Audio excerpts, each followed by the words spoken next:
धन्यवाद करण सिंह जी, आपको धन्यवाद, आपकी पूरे फैमिली को धन्यवाद, गैलेक्सी गोविंद गैलेक्सी रेसिडेंसी के सभी जितने सदस्य हैं उन सबको बहुत बहुत धन्यवाद और बहुत बहुत साधुवाद।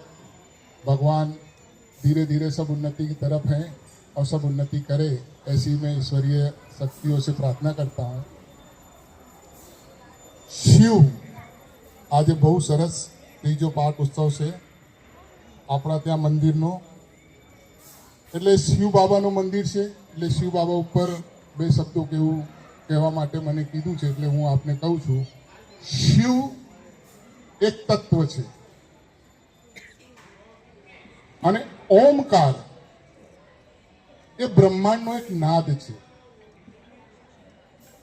એટલે શિવની પૂજા જ્યાં થાય અને જ્યાં રામ ભગવાનની પૂજા થાય ત્યાં દરેક ઘરમાં ઓમકારનો જાપ જરૂર કરવો જોઈએ।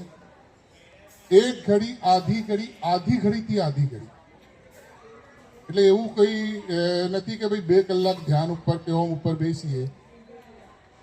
10 મિનિટ માટે મેડિટેશન આજના છોકરાઓ માટે તો મેડિટેશન ખાસ કરીને ઓમ ઉપર બેસવું જોઈએ, ધ્યાન કરવું જોઈએ, કેમ કે આજનો ટાઈમ એટલો ડિપ્રેશનનો ટાઈમ છે।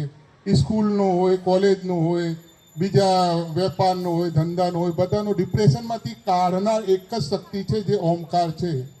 એટલે બધાને ઓમકારનું મેડિટેશન ઉપર દરેક ઘરમાં દરેક ફેમિલીમાં થોડું થોડું સમય કરીને એક એવો ટાઈમ નક્કી કરી લો કે આખી ફેમિલી હોય એ ટાઈમે આપણે બધા ભેગા થઈને ચલો ભાઈ 10 મિનિટ આજે ઓમકાર ઉપર આપણે બેસો। એટલે ડેલી એક રૂટીન બની લો કે બધા આખી ફેમિલી, અને જ્યાં બધા સાથે મળીને એકલા કરશો એનો વાઇબ્રેશન જુદો છે, અને આખી ફેમિલી ભેગી થઈને જો એનો કરશે એનો વાઇબ્રેશન આખા ઘરમાં, ઘરની સાથે સાથે આખા સોસાયટીમાં, આખા વિસ્તારમાં, ધીરે ધીરે આખા અમદાવાદમાં, આખા ગુજરાતમાં અને આખા ભારતને આખા વિશ્વમાં જશે।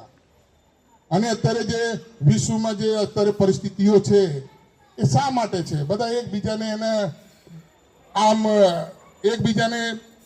આમ કહેવાય ને કે બધું હજમ કરવાની ભાવના ઉપરથી બધા અમેરિકા હોય કે વોટ એવર જે પણ કન્ટ્રીઓ છે એ લોકો એના માટે કે બધું એમને લઈ, પણ જ્યારે આપણા ભારતીય સંસ્કૃતિમાં જે છે ને ધ્યાન, યોગ, સાધના એ આપણી ભારતીય સંસ્કૃતિ છે, અને એમાંથી આપણે પોતે કહીએ છીએ કે અમારું તો કલ્યાણ થાય પણ વિશ્વનો કલ્યાણ થાય। એ જે વિશ્વનું કલ્યાણ કરવાની જે ભાવના છે ને ભારતીયોની જ છે।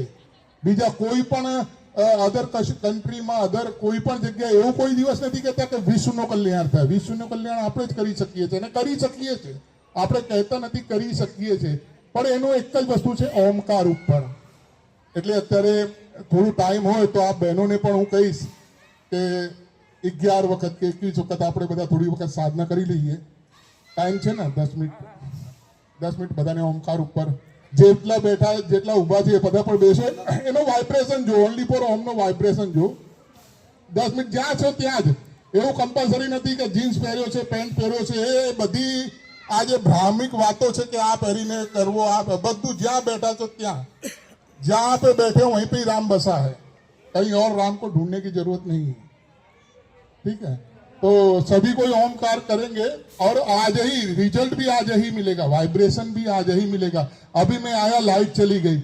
वैसे अभी मैंने बहनों को बताया तो मेरी आदत जब भी मैं माइक में बोलना चाहता हूँ तो इतना वाइब्रेशन बॉडी में है कि कुछ ना कुछ ऐसी घटनाएं हो जाती है कि इलेक्ट्रिक वाइब्रेशन यानी इलेक्ट्रिक, और इलेक्ट्रिक कहीं ना कहीं प्लस माइनस का वो हो ही जाता है, तो कुछ ना कुछ डिस्टर्बेंस आ ही जाता है। तो मैं चाहता हूँ कि सभी कोई बधाने आ जे एनर्जी संतो जोड़े છે એ આખા સમાજમાં બધા જોડે હોવું જોઈએ। અને આ જે એનર્જી જે છે, એનર્જી આપણી અંદર છે જ, જેને આપણે આત્મા કહીએ છીએ, અને આત્મા જ એક પરમાત્મા છે।